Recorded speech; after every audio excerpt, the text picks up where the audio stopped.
So guys എല്ലാവർക്കും പുതിയൊരു വീഡിയോയിലേക്ക് സ്വാഗതം. സോ നമ്മൾ ബാൻഡ് സീരീസിൻ്റെ ബാക്കി വീഡിയോ ആണ് ചെയ്യാൻ പോകുന്നത്. ഇനി ചെയ്യാൻ പോകുന്ന ലെവൽ എന്ന് വെച്ചാൽ ബാൻഡ് 18 to 19 ആണ്. സോ നമുക്ക് എന്താണ് ഈ ലെവലിൻ്റെ ക്വസ്റ്റ്യൻ നോക്കാം. The password for the next level is stored in a file readme in the home directory.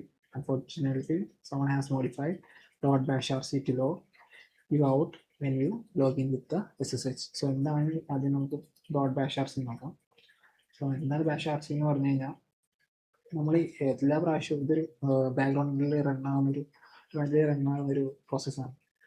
ഇപ്പോൾ നമ്മൾ ഒരു ടെർമിനലിൽ എല്ലാ പ്രാവശ്യം തുറക്കുമ്പോഴും ഇത് റണ്ണാകും. ഈ ഒരു .bashrc എന്ന് പറഞ്ഞ ഫയൽ റണ്ണാകും, അല്ലെങ്കിൽ പ്രോഗ്രാം റണ്ണാകും. അപ്പോൾ അതേസമയം നമ്മളിപ്പോൾ ഒരു SSH ലോഗിൻ ചെയ്യുകയാണെങ്കിലും ആ SSH ലോഗിൻ ചെയ്ത് കഴിയുമ്പോഴത്തേക്കും അവിടെ ഒരു പുതിയ ടെർമിനലാണ് ഓപ്പൺ ആകുന്നത്. സോ അതേസമയം ഈ സമയം ഇതും റണ്ണാകും. അതുകൊണ്ടാണ് നമ്മളവിടെ ലോഗോ ടൈപ്പ് ആകുന്നത്. സോ ക്വസ്റ്റിനെ പറഞ്ഞാൽ .bashrc to log you out. So നമുക്കത് എങ്ങനെയാണ് കാണിച്ചു തരാം. ആദ്യം ലോഗിൻ ചെയ്യാം. സോ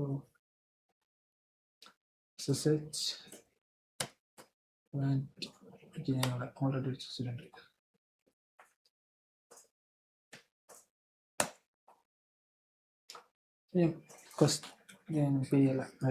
നമ്മുടെ പാസ്വേഡ് പേസ്റ്റ് ചെയ്യണം. ഓക്കെ, നമ്മുടെ ലോഗ് ഔട്ട് ആകുന്നുണ്ട്. ബൈ കണക്ഷൻ ടു ബാൻഡ് അവിടെ ക്ലോസ്ഡ് ആയി. സോ ആ .bashrc എന്ന് പറഞ്ഞ ഫയൽ മോഡിഫൈ ചെയ്ത് ആരംഭിച്ചേക്കുന്നതാണ് നമുക്ക് ഇങ്ങനെ കിട്ടുന്നത്. സോ ഇതേ സമയം നമ്മളോട് എങ്ങനെയാണ് ആൻസർ കണ്ടുപിടിക്കുന്നത് നോക്കി കഴിഞ്ഞാൽ നമുക്ക് cat readme എന്ന് പറഞ്ഞൊരു കമാൻഡ് യൂസ് ചെയ്യാം.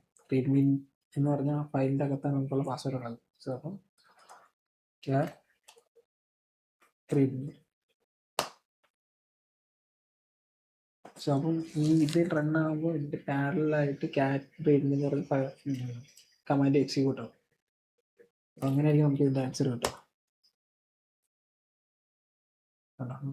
ആൻസർ കിട്ടിയിട്ടുണ്ട്. സോ അതിന് വേറൊരു ആൾട്ടർ ആയിട്ടുള്ളൊരു സംഭവമുണ്ട്.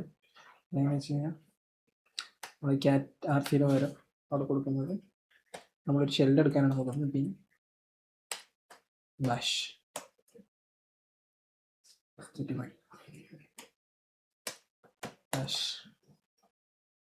നമ്മൾ പാസ്വേഡ് അവിടെ പേസ്റ്റ് ചെയ്യുന്നു.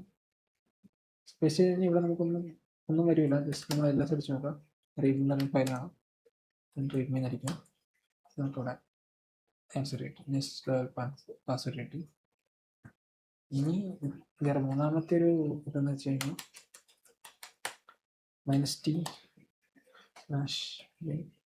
-t/SSH പാസ്വേഡ് കൊടുക്കും. ഇപ്പോൾ ഒരു ഷെല്ല് കിട്ടി. നമുക്ക് ഡോൾസ് വേണം. സെർവസ് ഒരു റീഡ്മി എന്ന് പറഞ്ഞ ഫയലുണ്ട്.